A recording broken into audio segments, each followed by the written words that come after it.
bahasa Arab kah? Oh, Afan. Can you speak Afan, English sir. for Bahasa Inggris. Jadi saya izin pakai bahasa Indonesia aja ya, sir ya. but I cannot speak Arabic. Ya, And your presentation is in bahasa ya. nah, saya izin pakai bahasa Indonesia aja ya. Wait. Can you any other presenters that they can present in English? Because this paper consists of four presenters, right? Pak Muslihuddin, dan Ibu Anastasia, Bu Rumani, dan Pak Abid. Probably one of them can speak English. Wait, sir, please. Okay.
Ini ada Mbak Andi Sutanto.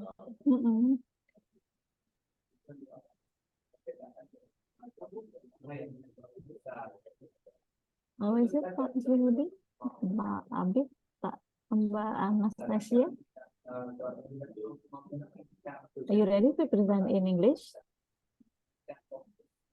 You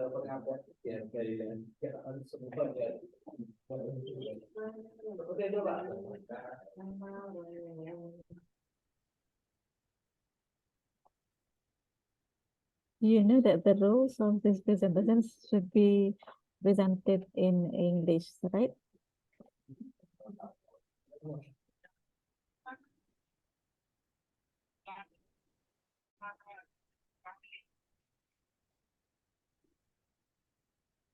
Or could we continue to the next presenters while we are waiting for the presenters, waiting for Pak Muslihuddin to decide.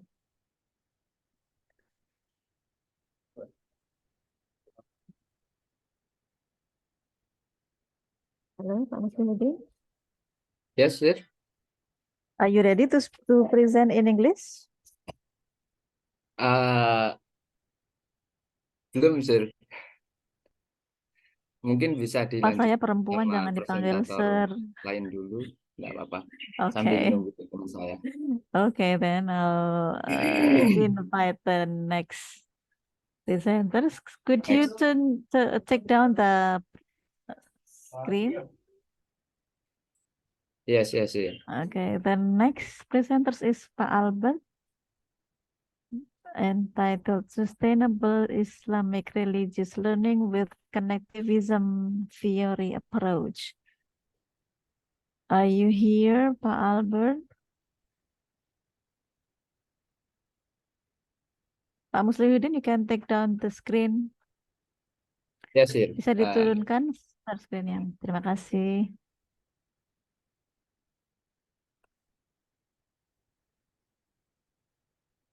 Pak Albert,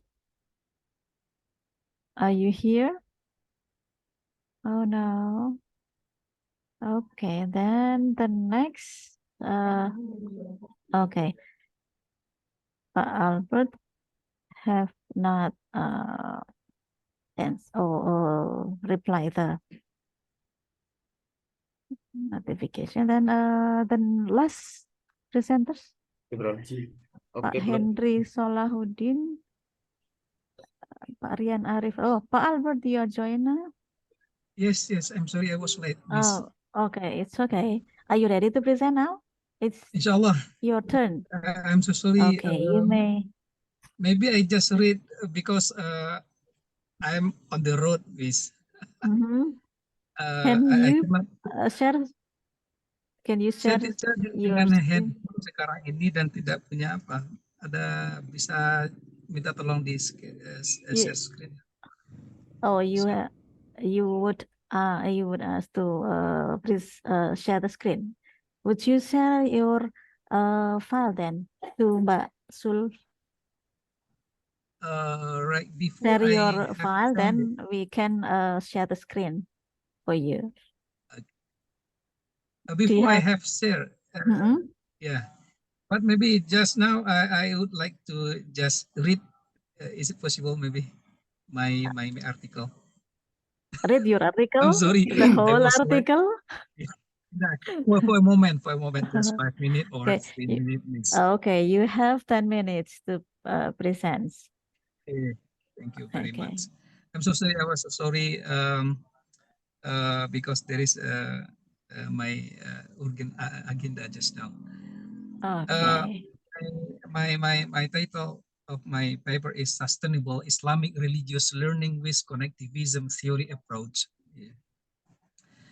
Islamic education institution can adopt various pedagogical approaches, principles, and methods used by other education and training institutions in continuous learning. These methods may include utilizing digital technology and online communication to facilitate distance learning and quick access to relevant information. Digital technology has continued to facilitate the learning and teaching process. However, the application of digital technology, besides requiring technological expertise, also requires and applied to pedagogical practices in the field of Islamic religious education. Connectivism composes knowledge as a network in which the learner, with the help of digital technology, can develop mental connection with various sources of information. This education conducted online at Mahat Ali Integrated Pesantren Serambi Mekah Parangpanjang, West Sumatra. The knowledge through digital discussion and social networking with the concept of sustainability, the principles of connectivism can help lecture or musrif to develop a learning environment where Mahasantri or a student can add to their understanding and prior knowledge through online interaction and by accessing digital knowledge sources. This research can make an interdisciplinary contribution by deepening Islamic insight into digital pedagogical methods and approaches to facilitate learning, which may be of interest to other educational academics and practitioners. This is my plenary of my article, Miss. I'm so sorry, I can share my PowerPoint. Maybe that's all as a plenary speech. Thank you, Miss. Okay, Pak Albert, you only need 2 minutes to present. I'm so sorry. Okay, thank you, Pak Albert. Next presenters. will be Henry Solahuddin, Rian Arif Rahman, Nala Alfiah Husna, Rahmat Ardi, Nur Rifa Dai, and Diah Elisa Rosanti, entitled Tauhid as the Foundation in the Family. Who will present for this? Yes. Okay, Mas Okay. Rahmat Ardi. Rahmat Time is Ardi. yours. I permission to share.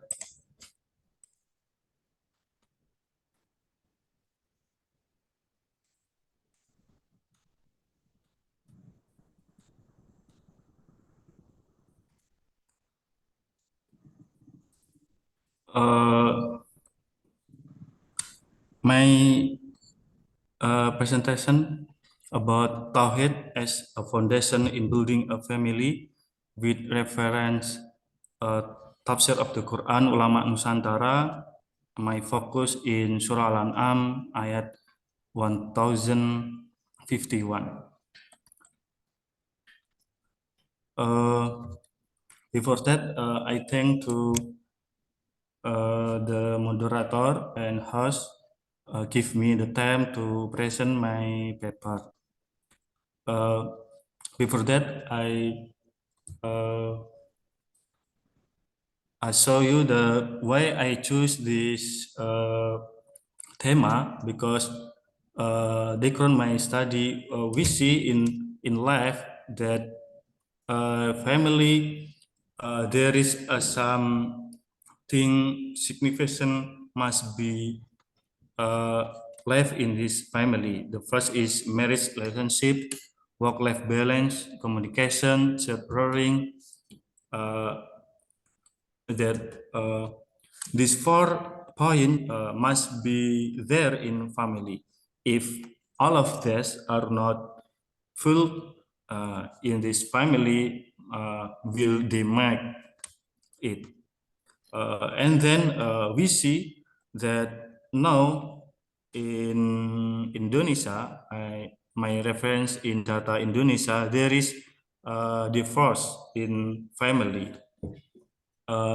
The father and mother, there is conflict, and then there is some case divorce. We see the years from 2015 to 2022, the last years 2000 very much before 7 years before, there is 50 100,000. This I see in this case, the family in Indonesia, there is some problem, and then the soul murder, there is also the problem in family. There is some loss, a foundation loss in the family, that until there is in this case, this with this data. Also, in the West, I think a lot of people, there is some concentration in research with this see where Mr. Ismail Razi Al-Faruqi say, where Western Europa and North America, this concentration of the people very much, like employed met everybody, mixing the sex, lost morality, economic independence of women, strong band of individualism, all of this contribute toward the erosion of the family bond. Also, more half of all the children born in the cities are illegitimate. This is by reference Ismail Razi Al-Faruqi in his book At-Tauhid. Also, Ismail Razi Al-Faruqi give the solution how to make building a family. This is we see in the Islamic institution stand the better chance to survive because it is buttressed by Islamic law. That's the foundation in expression. I see in this background that solution to building the family is a tauhid with perspective Muslim.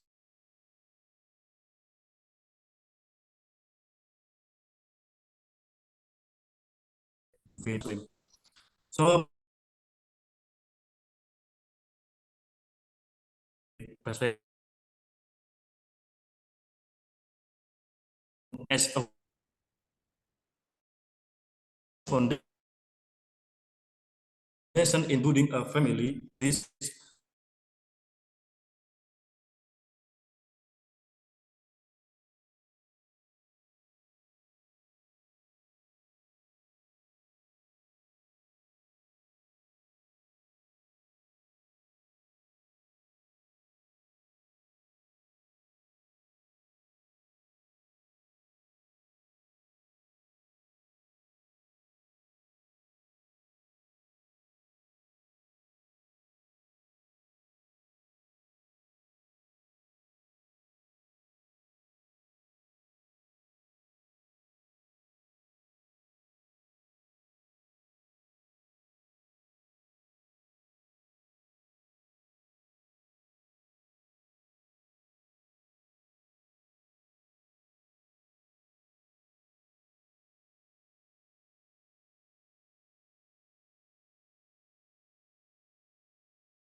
dialogue Allah and we see in Al-A'raf, Surah Al-A'raf, Alastu birakum qalu bala sayyidina. In this statement, we see that Muslim or Al-Insan have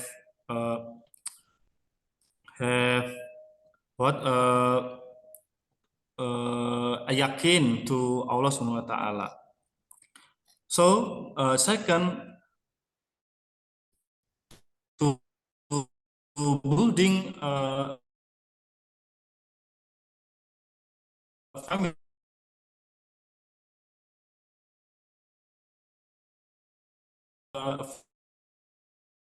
must the step is marriage. Marriage is a step in forming a.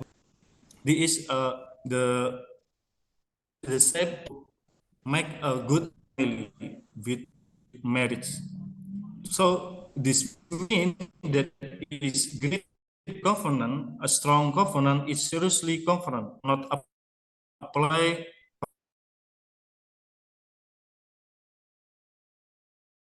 covenant. So merit is one the building to believe the God, and also al ibadah.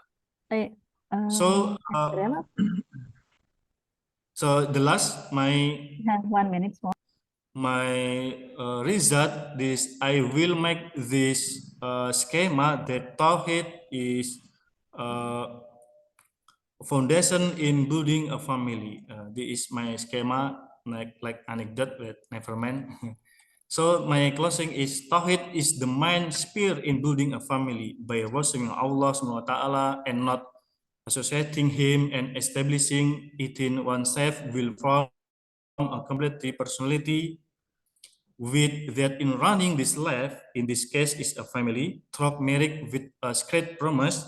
If each individual husband, wife, child carries out his common approbation, a solid and strong building will be formed, so that peace and comfort in this world and in the hereafter can be achieved. Thank this my presentation.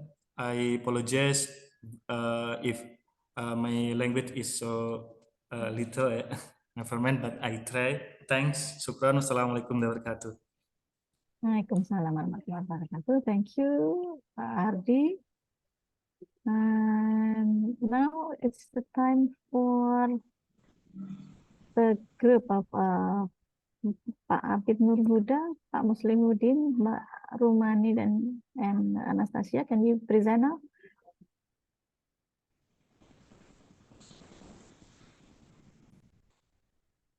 You may present in Bahasa then.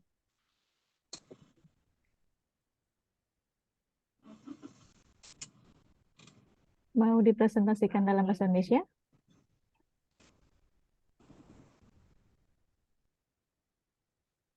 Mas Muslihuddin?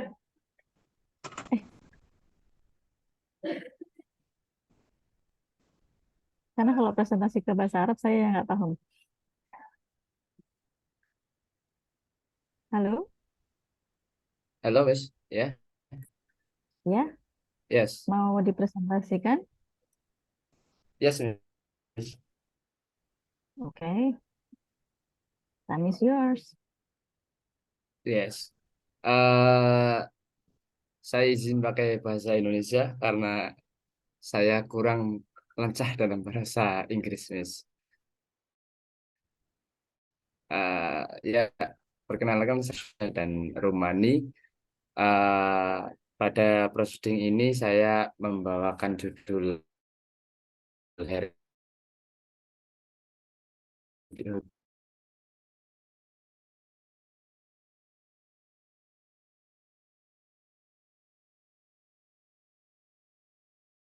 hubungan hereditasi.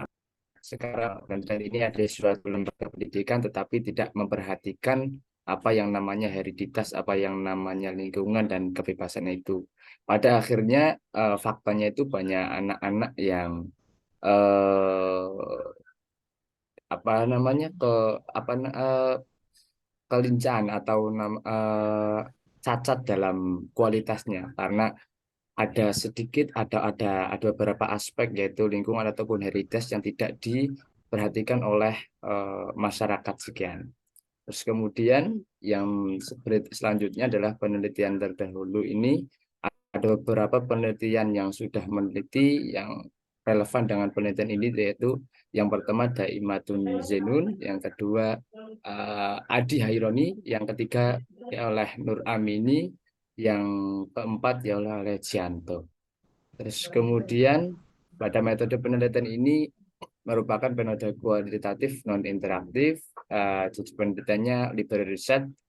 Terus kemudian konsep hereditas pada kali ini hereditas itu merupakan sebuah gabungan dua alel atau itu dalam biologis dua alel atau proses konsepsi ketika pembuahan. Kalau dalam ini cara gampangnya itu genetika atau gen gitu. Itu sedikit tentang konsep hereditas. Terus kemudian teori hereditas ada tiga, teori nativisme dan teori empiris, dan yang terakhir teori konvergensi, di mana teori nativisme adalah yang dipelopori oleh tokoh barat yaitu John Locke yang mengatakan bahwa pada pertumbuhan anak itu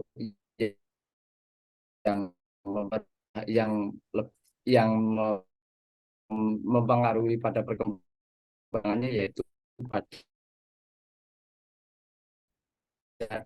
lingkungan dan pengaruh. Adapun yang teori etiknya, yang anak itu hanya lingkungan. Adapun hereditas sama kebebasan itu hanya untuk pendukung saja. Terus kemudian teori yang terakhir adalah teori penengah antara nativisme dan empirisme, yang mana dipelopori oleh tokoh barat juga yaitu Lawrence William, yang mengatakan bahwa hereditas dan lingkungan itu merupakan dua aspek yang sangat berpengaruh dalam perkembangan anak. Yang selanjutnya lingkungan. Lingkungan di sini yang saya bagi atau yang dibagi juga oleh penelitian yang dilakukan oleh Latifah ada lingkungan keluarga, lingkungan sekolah, dan lingkungan masyarakat.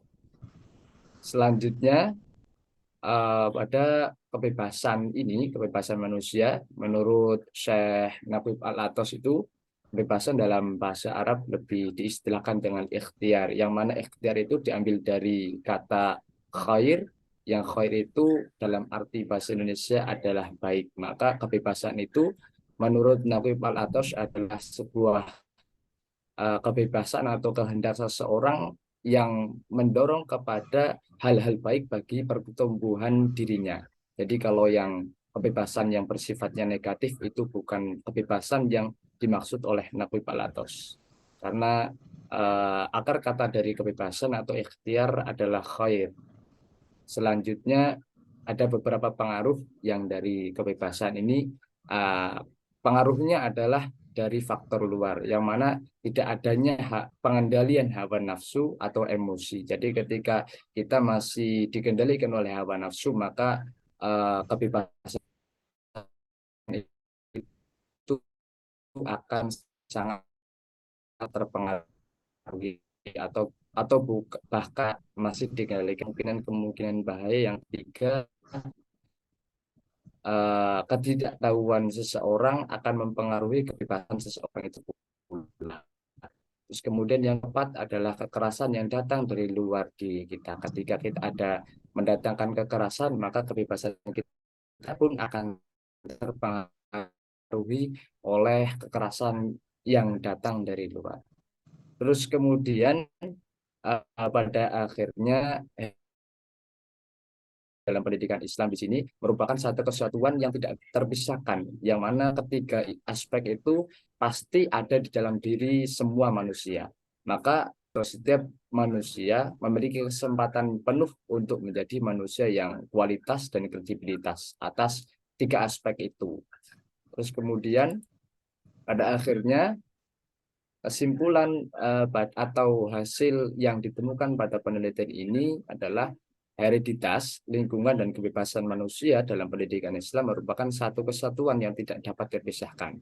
Hereditas merupakan bibit awal yang perkembangannya sangat didukung oleh lingkungan. Namun dalam lingkungan membutuhkan sebuah kebebasan atau ikhtiar supaya lingkungan itu dapat dituntun untuk membentuk atau menciptakan atau mencari lingkungan-lingkungan yang baik untuk mendukung pertumbuhannya. Sehingga terciptalah proses pendidikan yang komprehensif, efektif, tidak diskriminatif, dan demokratis. Oleh sebab itu, kiranya perlu dilakukannya demokratisasi pendidikan atau sekolah atau pendidikan yang berbasis demokratis, yang bersifat bebas, tidak diskriminatif, pembelajarannya pun berpusat pada siswa, dan memberikan kesempatan pada setiap siswa untuk berkreasi sesuai dengan potensinya sendiri-sendiri yang diturunkan dari pelajaran yang monoton atau yang student apa namanya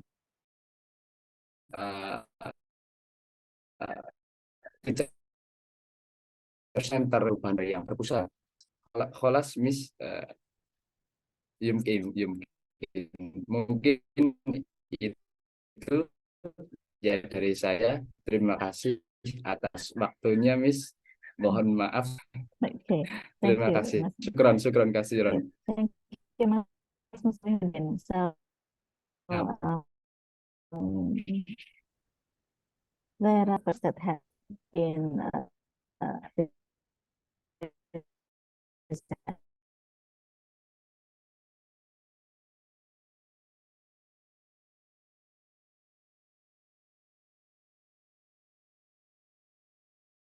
the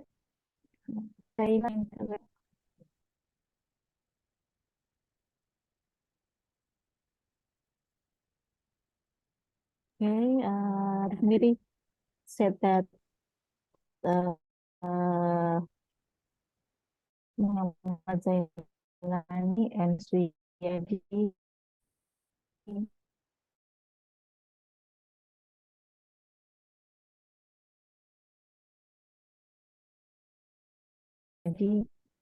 as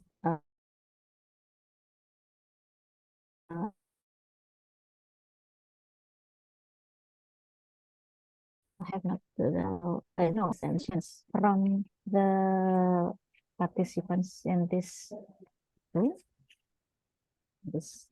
parallel session.